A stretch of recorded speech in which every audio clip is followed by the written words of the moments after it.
नमस्कार, स्वागत आहे तुमचे आमच्या चॅनलमध्ये। आवाज महामुंबईचा, शोध बातमीचा, कौल मनाचा।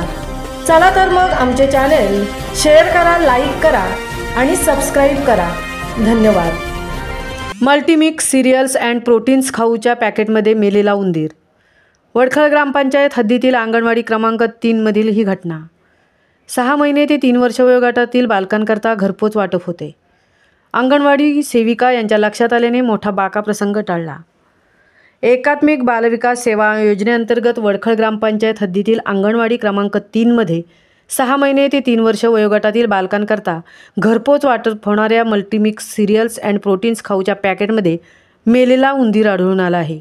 यामुळे लहान मुलांच्या आरोग्याचा प्रश्न निर्माण झाला आहे। रायगड जिल्ह्यातील पेण तालुक्यातील ही घटना असून महिला व बालविकास मंत्री आदितीताई तटकरे यांनी या घटनेची दखल घेऊन सदर वितरण करण्यात आलेल्या या खाऊच्या वाटपाबाबत चौकशी करून संबंधितांवर कारवाई करतील का याकडे लक्ष लागून राहिले आहे। सदर घटनेमुळे मोठी खळबळ उडाली आहे।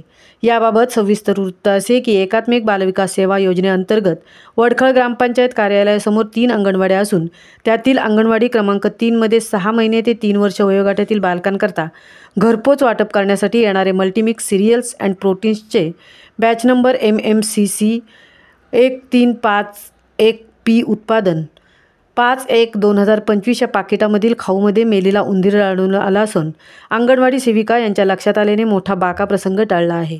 सदर घटनेची खबर मिळताच नुकताच गटविकास अधिकारी म्हणून पदभार स्वीकारलेल्या सोनल सूर्यवंशी यांनी सदर ठिकाणी भेट माहिती दिली। एकात्मिक बालविकास सेवा योजनेचे अधिकारी प्रमोद पाटील यांनीही घटनास्थळी भेट देऊन पाहणी केली। आवाज महामुंबईचा चॅनेलसाठी विनायक पाटीलसह तृप्ती भोईर, पेण।